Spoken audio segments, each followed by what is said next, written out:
Sepuluh alasan mengapa harus menjadi Katolik dan bukan hanya menjadi Kristen saja. Kristen, ya, tapi kenapa harus Katolik? Ada alasan untuk menjadi Katolik, ya, banyak alasan. Mungkin sama banyaknya dengan jumlah anggota gereja, termasuk tingkat kesempatan, pilihan, dan keyakinan yang berbeda-beda. Beberapa dari kita terlahir sebagai Katolik. Katolik tidur orang bilang. Yang lain bergabung dengan gereja di kemudian hari, Katolik berdiri orang bilang. Yang lain lagi meninggalkan gereja pada suatu saat, namun kemudian kembali lagi. Ya, kita mendengar cerita tentang orang-orang yang terlahir sebagai Katolik dan tetap setia kepada gereja sepanjang hidup mereka. Kita membaca kisah tentang orang-orang yang memiliki karunia intelektual dan pembelajaran yang luar biasa, atau yang memiliki keberanian moral yang besar, yang dengan bebas memasuki gereja Katolik, seringkali dengan pengorbanan pribadi yang besar. Orang-orang seperti John Henry Newman, G.K. Chesterton di masa lalu, dan di masa kita sekarang ini ada Scott dan Kimberly Hart, Marcus Brolin, dan Richard John Neuhaus. Kenapa? Katolik kan hanyalah salah satu dari banyak agama Kristen yang berbeda. Ada Ortodoks, ada Protestan, berbagai denominasi. Apa yang ditawarkan gereja Katolik kepada hampir 1 miliar anggotanya yang tidak dapat diperoleh di tempat lain? Yang kita bahas di sini 10 ciri unik gereja Katolik yang membedakannya dari denominasi Kristen lainnya. Beberapa dari karakteristik ini, meskipun tidak semuanya, juga berlaku pada gereja Ortodoks, yang mana dari semua kekristenan termasuk yang paling dekat dengan gereja Katolik dalam hal kepercayaan dan praktik. Gereja-gereja Protestan tidak diragukan lagi telah mencapai banyak hal baik di dunia dan tidak terhitung jumlahnya. Setiap orang Protestan tentu saja berkenan kepada Tuhan dan menantikan tempat di dalam kerajaan. Meskipun demikian, di dalam dan melalui gereja Katolik, kepenuhan wahyu alam dapat ditemukan dan dialami. Yang pertama, hanya gereja Katolik yang bisa menelusuri akarnya hingga ke Tuhan kita Yesus Kristus sendiri. Dalam beberapa tahun singkat segera sesudah kebangkitan, para pengikut Yesus mulai menyebut diri mereka Kristen. Lihat Kisah Para Rasul bab 11 ayat 26. Dan pada akhir abad pertama, kata Katolik yang berarti universal digunakan untuk gereja. Gagasan mengenai denominasi-denominasi Kristen yang berbeda dan kadang-kadang bersaing tidak terpikirkan oleh umat Kristen mula-mula, terutama mengingat pernyataan Kristus tentang satu gembala dan satu kawan. Yohanes bab 10 ayat 13. Dan doanya agar murid-muridnya tetap satu. Yohanes bab 17 ayat 22. Hanya kelemahan dan keberdosaan manusia yang menyebabkan perpecahan agama yang menimpa kekristenan saat ini. Gereja Ortodoks terus-menerus memisahkan diri dari Roma selama beberapa ratus tahun dan akhirnya memisahkan diri pada abad ke-15. Dan berbagai denominasi Protestan muncul tidak lebih awal dari abad ke-16. Gereja-gereja ini bisa menelusuri akarnya hingga ke Kristus hanya melalui gereja Katolik. Secara terang-terangan, mengapa ada orang yang mau menerima tiruan padahal aslinya sudah tersedia? Khususnya ketika mengetahui dan menghayati kebenaran yang diperlukan untuk keselamatan. Ingat, ini soal keselamatan. Cari yang asli, jangan cari yang tiruan. Itu yang pertama. Yang kedua, Ekaristi, kehadiran Kristus yang nyata. Yesus menggambarkan dirinya sebagai roti hidup, menyatakan bahwa siapapun yang makan dagingnya dan minum darahnya akan memperoleh hidup yang kekal. Yohanes bab 6 ayat 54. Pada perjamuan terakhir, ia memberikan para rasul dan penerus mereka, para uskup, dan melalui mereka, para imam yang ditabiskan secara sah kekuatan dan wewenang untuk melanjutkan pengorbanannya ketika dia berkata, lakukanlah ini untuk mengenang daku. Perbuatlah ini sebagai kenangan akan daku. Lukas bab 22 ayat 19. Gereja Katolik telah mentaati perintah Kristus selama hampir 2000 tahun. Dan meskipun banyak denominasi Kristen memandang Ekaristi, terutama dalam istilah simbolis, gereja secara konsisten mengajarkan bahwa Ekaristi sesungguhnya adalah tubuh, darah, jiwa, dan keilahian Kristus. Selain itu, hanya imam Katolik dan non-Katolik Timur, karena tabisan mereka, yang mempunyai kuasa sakramental untuk menguduskan Ekaristi. Para pendeta Anglikan atau episkopal terkadang mengklaim memiliki kuasa ini. Namun, Paus Leo ke-13 setelah meneliti masalah ini dengan cermat sekitar 100 tahun yang lalu, menyimpulkan bahwa hubungan suksesi apostolik tidak dipertahankan oleh gereja Inggris atau Anglican Church. Jadi umat Katolik mendapat hak istimewa untuk bisa menerima harta karun yang tak ternilai harganya, yaitu Yesus sendiri, setiap kali mereka menghadiri misa Ekaristi. Mungkin benar bahwa banyak orang Protestan dan evangelis kadang-kadang tampaknya menawarkan rasa persahabatan dan komunitas yang lebih besar, khotbah yang lebih dinamis, dan berbagai kegiatan dan program dibandingkan rata-rata paroki Katolik. Semua hal ini berharga dan patut dipuji.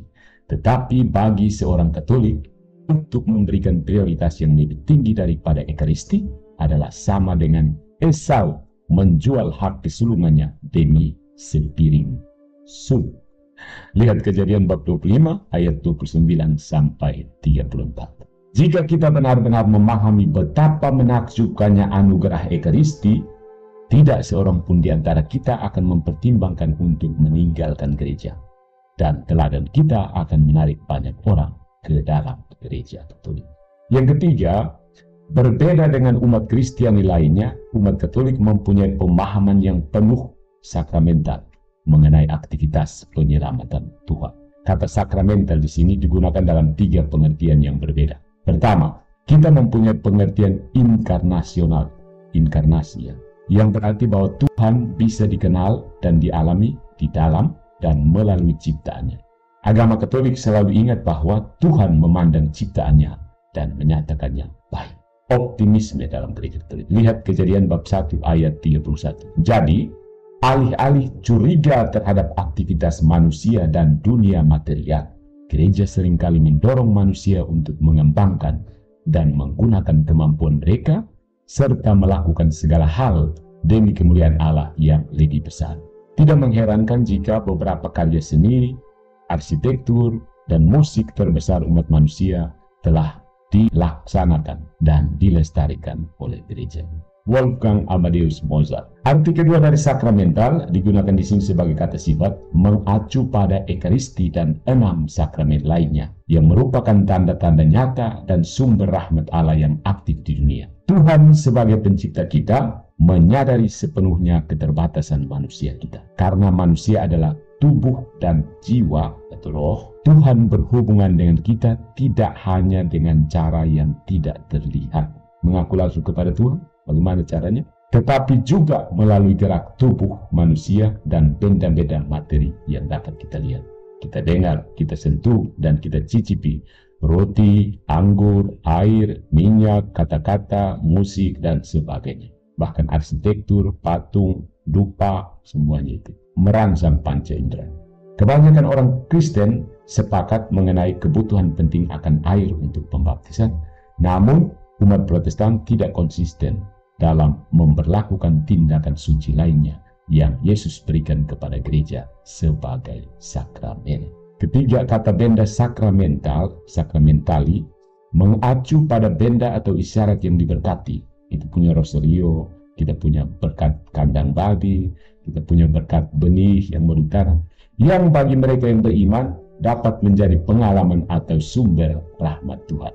Sakramentali semacam ini antara lain air suci, skapulir, salib, medali, rosario, abu pada rabu-abu, tanda salib, dan sebagainya. Sakramen-sakramen berdasarkan janji dan kuasa Allah efektif dalam dirinya sendiri. Sedangkan sakramentali ini bergantung pada watak orang yang beriman. Semakin kamu percaya, semakin dia efektif. Meskipun tidak sepenting sakramen, sakramentali bisa menjadi sumber rahmat dan perkenanan rohani yang berharga. Rosarius Scapulier medali pakai saja, medali terutama medali Santo Benedictus, lawan setan, medali eksorsisme. Jika Yesus bersedia merendahkan dirinya dengan menjadi manusia, dalam Filipi bab 2 ayat 6-7, masuk akal jika kita berasumsi bahwa Tuhan akan terus bekerja di dalam dan melalui manusia dan tatanan materi yang dia ciptakan sendiri. Agama Katolik, orang Katolik, Gereja Katolik, dengan penekanan sakramentalnya telah membawa kebenaran ini sampai pada kesimpulan logis. Tuhan menjadi manusia dan tinggal di dunia, berarti manusia dan segala sarana yang dimilikinya itu bisa menjadi sarana keselamatan.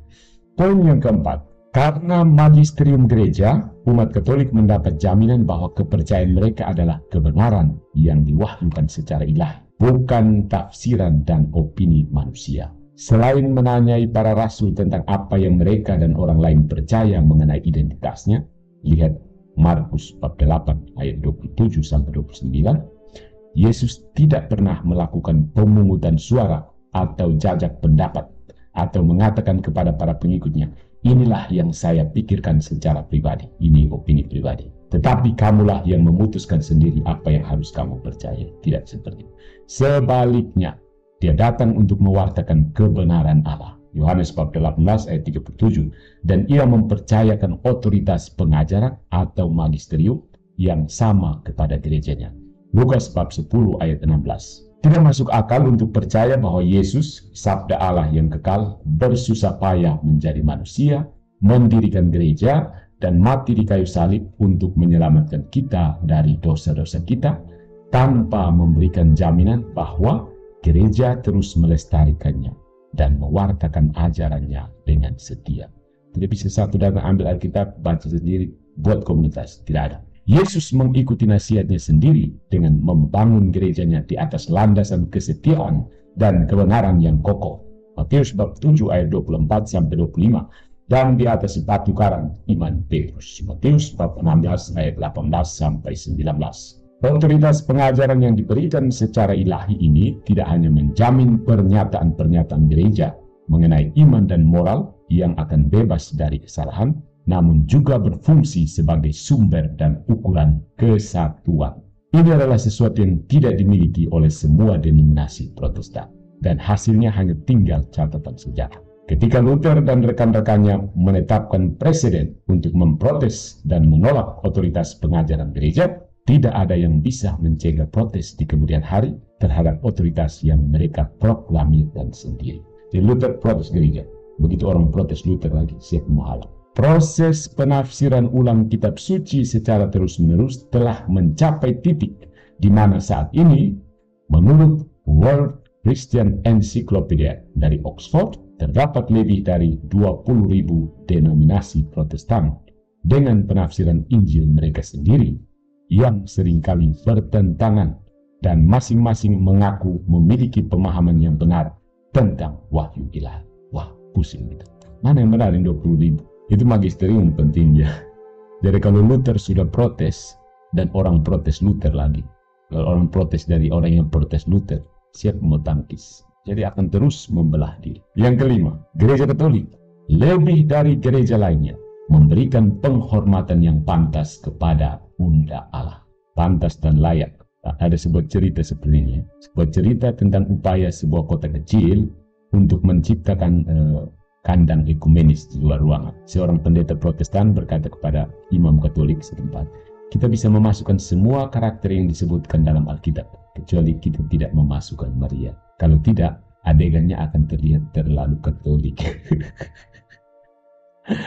Jadi mereka mau buat semacam kandang, ada kandang Natal kan, dan mereka bikin kandang ekumenis, ya. Sebuah kandang ekumenis. Jadi semua toko Alkitab boleh masuk, tapi nanti Maria jangan masuk, karena begitu Maria masuk nanti kandang ini terlalu Katolik. Teman-teman saya yang Protestan, jarang saya temukan teman wanita saya yang Protestan yang bernama Maria, ya. Jangan pakai nama Maria, nanti terlalu Katolik. Padahal mereka percaya Tuhan kita Yesus Kristus. Kita dapat memasukkan semua karakter yang disebutkan dalam Alkitab, kecuali kita tidak boleh memasukkan Maria. Kalau tidak, adegannya akan terlihat terlalu Katolik. Imam Katolik itu menjawab, saya setuju dan hal itu. Dengan syarat, Anda menjelaskan kepada semua orang bagaimana bayi Yesus dilahirkan tanpa ibu. Umat Katolik memang dikenal karena kehormatan yang mereka berikan kepada perawan Maria. Dan dia memainkan peran yang tidak tergantikan dalam rencana keselamatan Tuhan. Karena salah satu perintah Allah mengatakan, hormatilah ayahmu dan ibumu. Keluaran bab 20 ayat 12. Jika Tuhan ingin kita menghormati orang tua kita, terlebih lagi dia ingin kita menghormati ibunya. Malaikat Gabriel mengatakan kepada Maria, penuh rahmat, kekaritomene, Lukas bab 1 ayat 28, menjadikan dia layak untuk kita hormati setinggi-tingginya. Terlebih lagi, Maria sendiri menyatakan bahwa segala keturunan akan menyebut aku berbahagia. Lukas bab 1 ayat 48. Keturunan mana yang tidak menyebut Maria berbahagia? Gereja Katolik sebenarnya unik dalam menaati dan menggenapi nubuatan Alkitab ini. Segala keturunan akan menyebut aku berbahagia. Yang keenam, dibandingkan dengan agama Kristen lainnya, agama Katolik menganggap serius Alkitab. Kamu pikir Alkitab orang Katolik hanya comot-comot ayat? Tidak, Alkitab bukan ayat suci, kitab suci. Pembahasan ini akan mengejutkan mereka yang beranggapan bahwa umat Katolik tidak mengetahui kitab suci dan bahwa kepercayaan Protestan pada sola scriptura yang hanya menerima Alkitab sebagai sumber ajaran agama menjadikan mereka satu-satunya Kristen Alkitabiah yang sejati. Tidak. Sejarah dan logika kembali berpihak pada gereja Katolik. Gerejalah yang di bawah ilham Roh Kudus menciptakan Alkitab yang kita kenal sekarang dengan cara menyusun kitab-kitab Perjanjian Lama dan menghendaki kitab-kitab Perjanjian Baru. Dan gerejalah yang memutuskan mana dari banyak tulisan Kristen mula-mula yang bersifat kanonik atau layak diterima sebagai tulisan suci. Ironisnya, Alkitab Protestan memuat 27 kitab Perjanjian Baru yang sama dengan Alkitab Katolik. Sebuah daftar yang diputuskan oleh Konsili Roma pada tahun 382. Dengan demikian, Perjanjian Baru Protestan pada akhirnya bergantung pada otoritas gereja Katolik. Selain itu, tidak ada ajaran Katolik yang bertentangan dengan kitab suci. Tidak ada. Dan Alkitab mendukung semua doktrin gereja.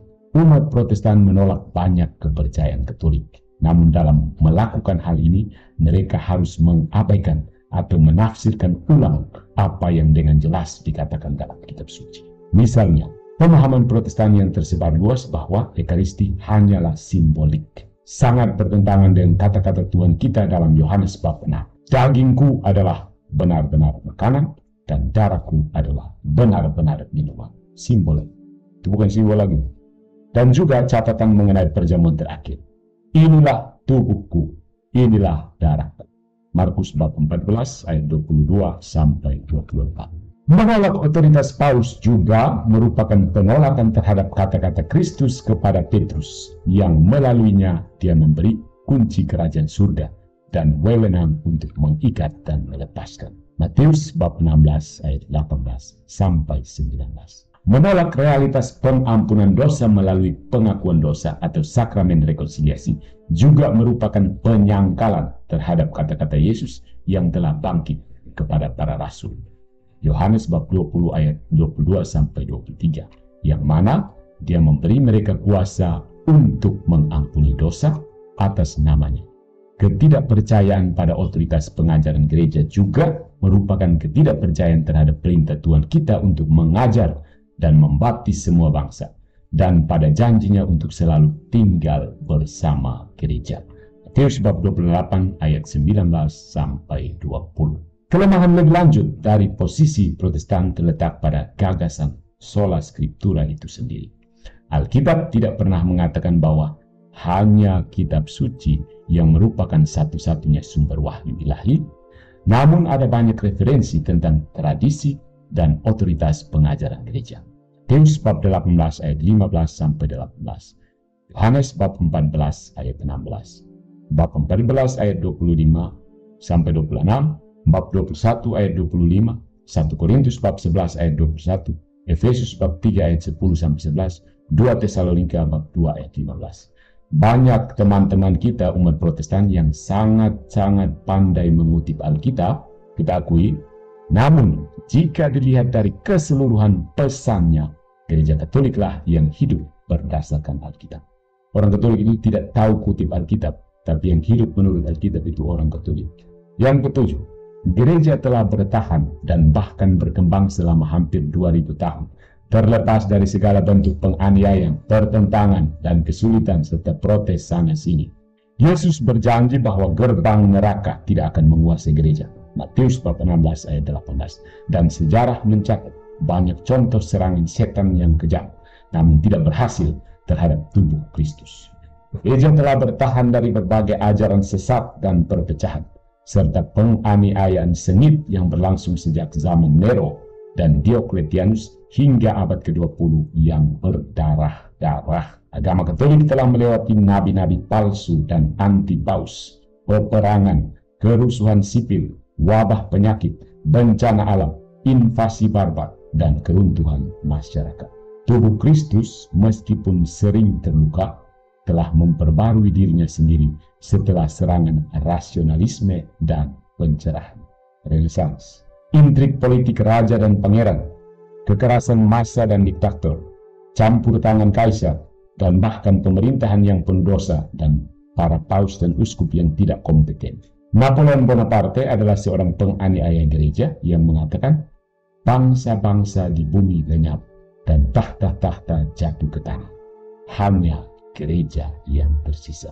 Satu-satunya persamaan dalam sejarah adalah bangsa Yahudi.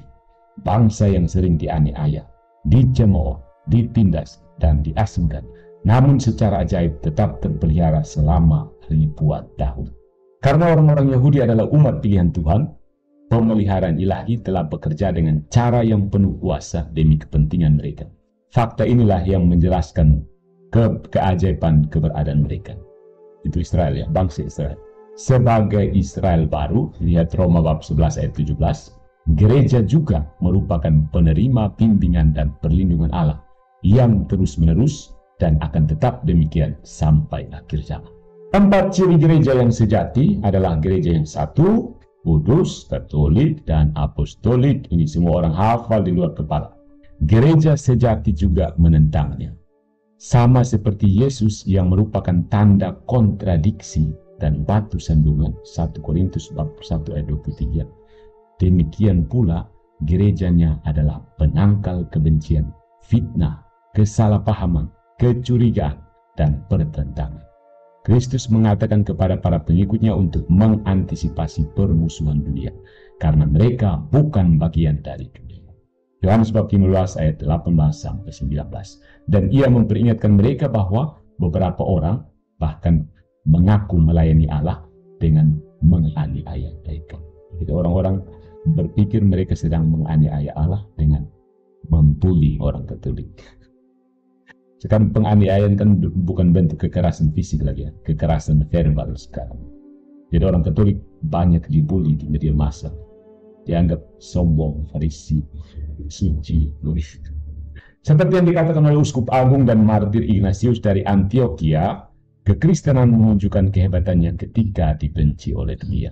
Anti-Katolik bisa dibilang memiliki peran yang lebih kuat dalam sejarah manusia dibandingkan prasangka lain apapun kecuali antisemitisme. Bahkan ya ini nampaknya di Amerika Serikat ya. Umat Katolik mengalami diskriminasi sebagai imigran di sepanjang pesisir timur. Umat Katolik telah diisolasi dan tidak diterima di Bible Belt dan telah menjadi korban gerakan non-Nakim dan oposisi terorganisir lainnya terhadap gereja, seperti para pendukung aborsi pro-choice ya, seringkali menggunakan sentimen anti-Katolik. Hal ini bukan untuk menyangkal fakta sejarah bahwa umat Katolik sendiri telah bersalah atas dosa berat terhadap amal, namun untuk menunjukkan bahwa gereja tepatnya ketika gereja mengikuti gurunya dengan setia, menjadi sasaran kebencian yang sama seperti yang dialami setan, yang memiliki kelicikan dan kecerdasan yang jauh melampaui akal budi manusia, melihat musuh sejatinya dengan sangat jelas.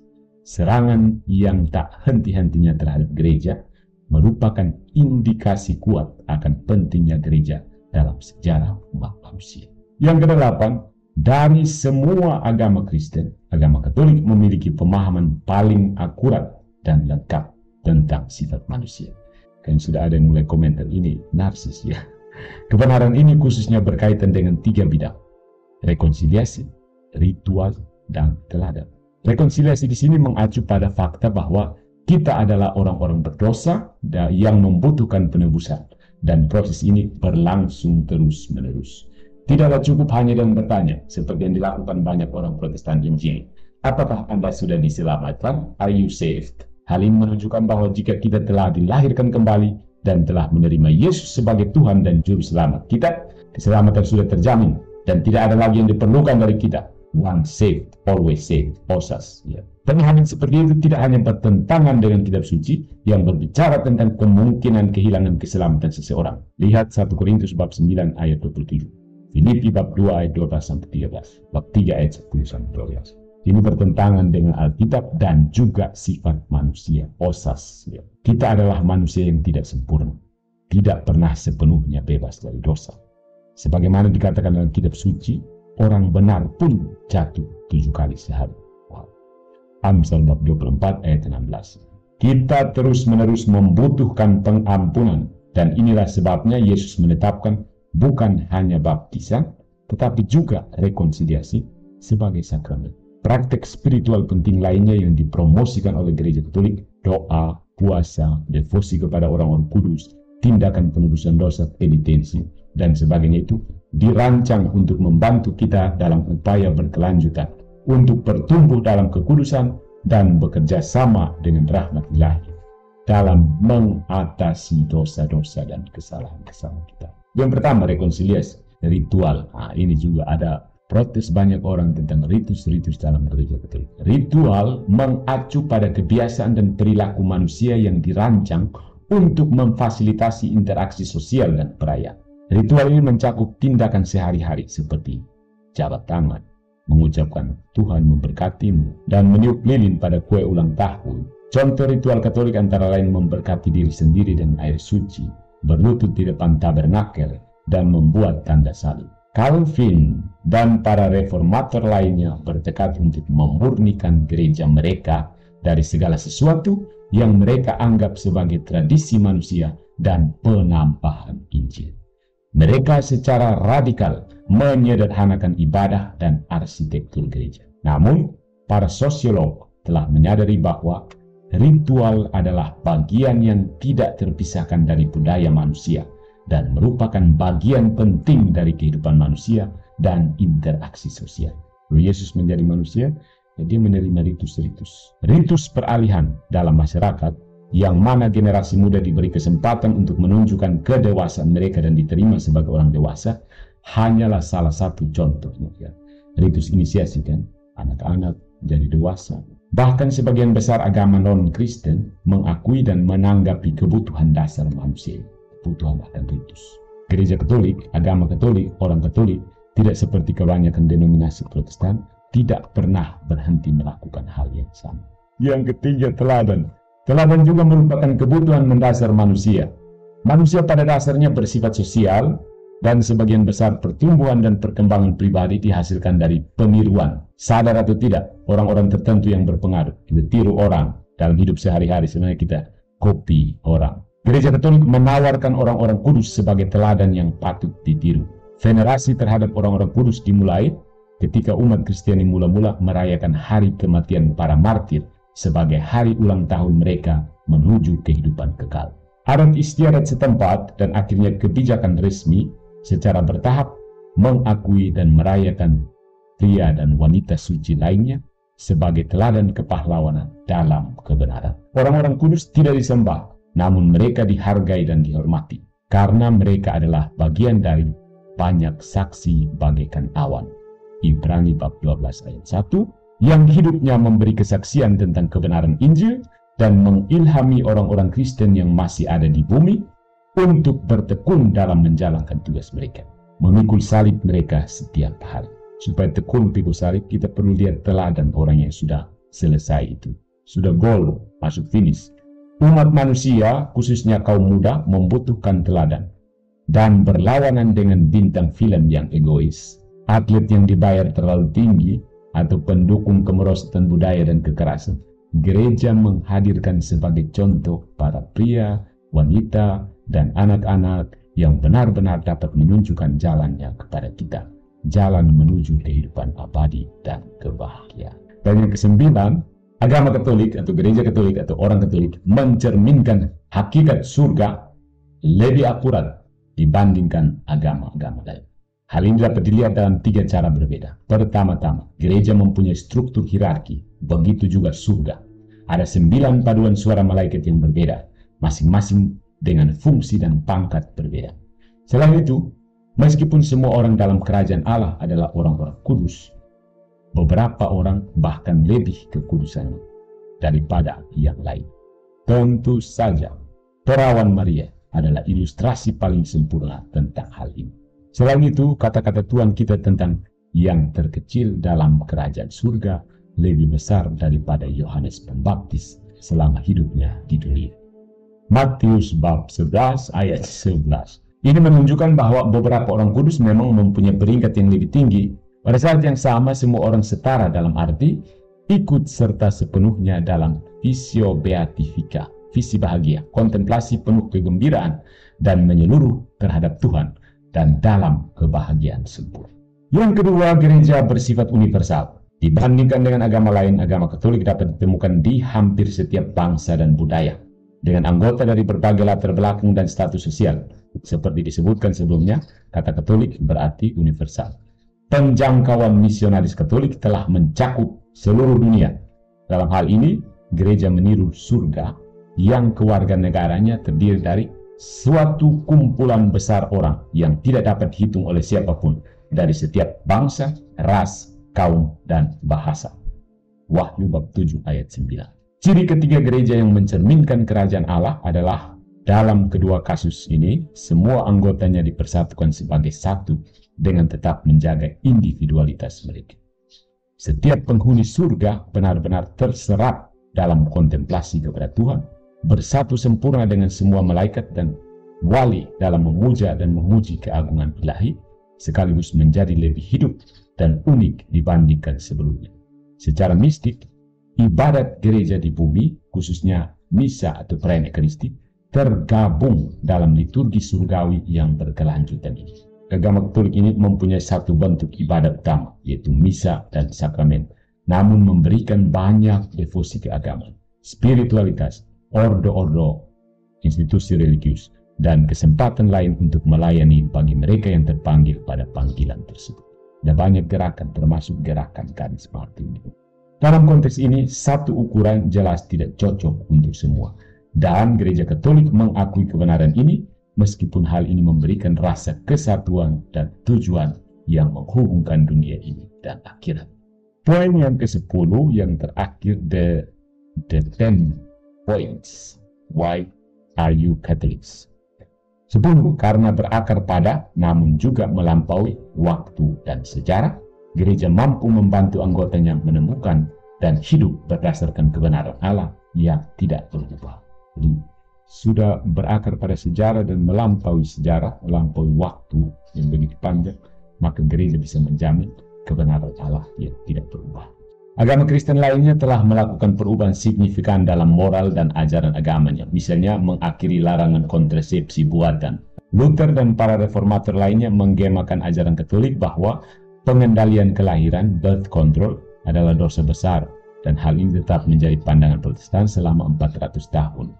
Pada tahun 1930, Gereja Anglikan mengizinkan pengecualian tertentu yang menggerakkan sebuah proses yang semua denominasi Protestan telah melakukan hal yang sama.